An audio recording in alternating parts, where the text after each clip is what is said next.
Hello, and welcome to 5 to 1, a minute-to-minute podcast review of Zack Snyder's director's cut of Justice League. I'm Harry Slack, and with me as always is my longtime associate, Ben Smolin. Ben, how are you today? I'm doing okay. Harry, I know you were pretty sick yesterday. How you feeling today? You getting past it? Oh yeah, I'm feeling much better. Highly recommend getting the vaccine. It was one day of pain for just so much benefit, so feeling much better now. All right. So for new listeners, I'll direct you to our episode entitled What's All This Then, if you want to know more about what's going on here. For longtime listeners, I have a treat, a new segment with its own music. I'll play that now. Do-do-do. Murders. This segment's called Murders. Ben and I are going to solve a murder. This is a very popular podcasting thing. So here we go. Ben, the murder today we're going to solve is who killed James Garfield? Put our heads. Charles Guiteau killed James Garfield. Oh, case closed. Do-do-do. Murders. That was our new segment, Murders. With that out of the way, Thank you for Ben and I have just watched minute 34 of the Mr. Snyder cut of Justice League, which is not the film's true title, but the lighthearted moniker that we use around here to save some time here and there. So as not to waste anyone's time, a resource we all have precious little of, we will be sticking to the 2.5 minute mark very strictly in our reviews, so please excuse us if we interrupt each other. Beyond the time limits, the reviewers may respond to the film in whatever way they choose. Ben, take it away. Man, what a minute. Okay, so much happened in this minute that I kind of have to bite my tongue, take everything back I said about the movie so far, because I was wrong, Mr. Snyder, I was wrong. You packed such a punch into this minute. Awesome. Okay, I got a lot to say, so I'll go first. Okay, so it seems like we're kind of going out of left field in this one, and we start this minute in ancient Japan. I think it's like 14th century, 15th century Japan, and there's this cute little family doing farming, but then boom, a ninja shows up and he starts mowing through people, right? And the head of the family's out, like the head ninja's out, but the evil ninja, he's going after his wife and kid anyway, and then boom, he gets them, and what's that? Oh my God, ice begins to come out of his body, and he's starting to, and he freezes them, and it's Sub-Zero, and he's a villain, Benny. and I am in. So the ninja comes back, and then they fight to death. Benny, my boy, I got it's my minute, it's my time. Sub-Zero wins, and Raiden, the ninja died, and Raiden takes the ninja to hell. Boom, modern day, minute keeps going, and the Outer Worlds are nervous about the upcoming tournament, and they are afraid it's going to be won by Earth, and the Outer Worlds have won 9 in a row. If they just win one more, they can enslave all of Earth. So they send down some assassins to kill out Earth's fighters. That's right. Oh, Reptile's boy. coming, and he's going after Kano. He's going after Jax. He's going after Sonya Blade. Oh boy. And he's going after the guy who it turns out is a descendant of the ninja in the opening. Anyway, Kano's able to kill Reptile. He goes, Kano wins. And Raiden, Sub-Zero freezes Jack's arms off, but he lives, and now he's got his Jack's robot arms. They evolve somehow, but I don't care. It's cool. But so Raiden takes him to their lair to keep him safe. Crazy minute.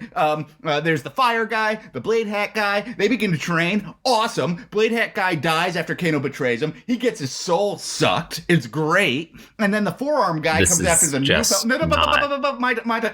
The forearm guy comes after the new fella. Things look desperate, but Raiden gets them all out in time. They're able to regroup. Then boom, Jax kills someone. Fatality. And Sonya wipes out Kano, who betrayed them, and now she's got the mark, and the forearm guy gets killed, and then Sub-Zero's going after our new hero, but boom! His ninja ancestor shows up from hell, now a Scorpion, and he hits him with a classic, get over here! And then he starts talking in Japanese again. That's the only line in English he says. He just goes, get over here! And then back to Japanese. Ben, everybody wins their fight. That's your and then time. The minute basically Ben, ends your on a tease time. for Johnny Ben, Cage. That's your I love time. the minute. That, I love the minute. Sounds like the... I'm going to say entirety of Mortal Kombat, not just a minute of it. That sounds like... but anyway...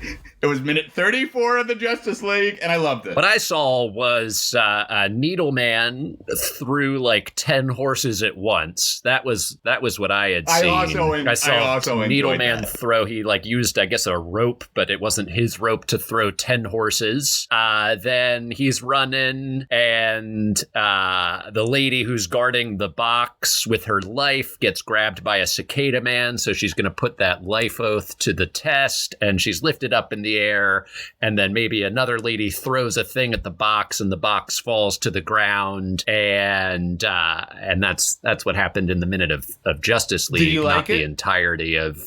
Did you like it? Well, yesterday I was upset with the horse throwing, and then today was just more horse throwing. It was a lot more. And so I'm throwing. still. I would like them to stop throwing horses. It's a bummer. I think his axe is pretty scary. Needleman has a very big axe, and it's very damaging. It looks like a lot of damage being done by that axe. I noticed that arrows don't seem to work on this guy is an interesting thing. So I would not call the Green Arrow in to the Justice League if this guy's the big bad of the movie. Like, I don't know that Green Arrow is going to be helpful, which is a bummer. I like the Green Arrow. Sure. I know very little about the Green Arrow. He's great. He's the hardcore liberal character against sort of the fascist everyone else. So I'm a big fan of the Green Arrow. He's a peacenik. I dig him. Yeah. Something that I noticed about this minute that I was interested in is I wanted to know where this scene was shot. Because the lines of the humans are very well defined. So I wonder what this location is that they have such light that you can really tell the difference between the humans and the background. That's a fascinating thing. Were you able to find it? No, I didn't have time to Google in between watching and recording. We don't have a lot of time in between these two things. Do you think Johnny Cage will be in the next minute? The next minute of Mortal Kombat. Was that really 1 minute of Mortal Kombat, Ben? That was 1 minute of the Justice League. That was minute 34 of the Justice League. They're able to jam that. Anyway, time's out. I'm gonna have to cut you off. Well, that's all the time we have for reviews today. If you enjoy this podcast, please take the time to subscribe, rate, review, or otherwise support this project. If you're looking for a way to enhance this podcast experience, feel free to follow us on Twitter at 5to1podca1. That's a fun way to keep this going, even when we're not yammering at you.